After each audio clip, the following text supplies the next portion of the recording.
इस वीडियो में हम सीखेंगे कि आपको इनकम टैक्स रिटर्न की एक्नॉलेजमेंट कैसे डाउनलोड करनी है। CS Satbir Singh YouTube channel पे आपका स्वागत है। रेगुलर अपडेट के लिए हमारे चैनल को सब्सक्राइब कर लें। सबसे पहले आपको incometax.gov.in वेबसाइट पे जाना है। यहाँ पे आपको लॉगिन करना है। यदि आप रजिस्टर नहीं हैं तो रजिस्ट्रेशन कर लेंगे, उसके बाद लॉगिन करेंगे। तो जब आप इनकम टैक्स रिटर्न फाइल कर देते हैं उसके बाद आप उसकी एक्नॉलेजमेंट डाउनलोड कर सकते हैं। तो यहाँ पे लॉगिन पे प्रेस करेंगे। यहाँ पे आपसे पासवर्ड पूछा जाएगा और आपका यूज़र आईडी आपका पैन नंबर होता है, पासवर्ड आपको एंटर करना है। तो इस प्रकार से आप यूज़र आईडी में यहाँ पे पैन नंबर एंटर करके कंटिन्यू करेंगे।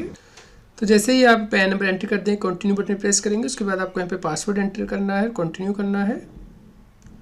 उसके बाद आप यहाँ पे ई फाइल में जाएंगे और इनकम टैक्स रिटर्न पे क्लिक करेंगे। यहाँ पे व्यू फाइल रिटर्न पे आपको क्लिक करना है। उसके बाद जिस भी असेसमेंट ईयर की आप एक्नॉलेजमेंट डाउनलोड करना चाहते हो यहाँ पे देख सकते हैं, जैसे कि असेसमेंट ईयर 23-24 का हुआ, फाइनेंशियल ईयर 22-23। यहाँ पे आप देख सकते हैं डाउनलोड फॉर्म का लिंक दिया गया है, डाउनलोड रिसीट। ये जो डाउनलोड रिसीट होती है ये इनकम टैक्स रिटर्न की एक्नॉलेजमेंट होती है। आप इसे डाउनलोड कर सकते हैं PDF फॉर्मेट में। तो आप यहाँ पे डाउनलोड पे प्रेस करके अपने कंप्यूटर पे इसे सेव कर सकते हैं। तो जब आप ये एक्नॉलेजमेंट ओपन करेंगे तो यहाँ पे ऊपर एक्नॉलेजमेंट नंबर लिखा हुआ आएगा, डेट ऑफ फाइलिंग भी, और ये इनकम टैक्स रिटर्न की एक्नॉलेजमेंट है।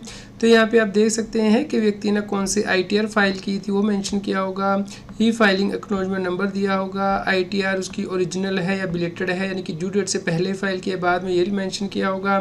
तो आप इस प्रकार से एक्नॉलेजमेंट डाउनलोड कर सकते हैं।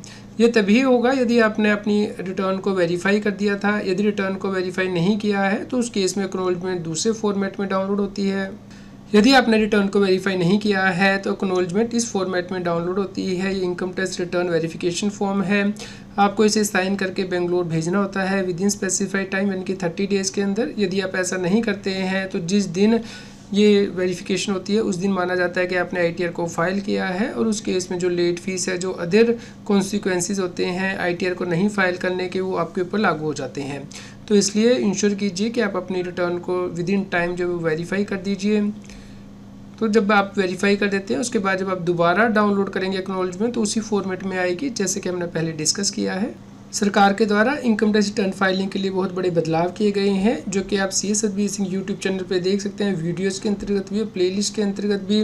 जैसे कि ITR फाइलिंग असेसमेंट ईयर 24-25 में कैसे करनी है, इसके ऊपर कंप्लीट वीडियो दी गई है। जो चेंजेस हैं वो भी यहाँ पे डिस्कस किए गए हैं।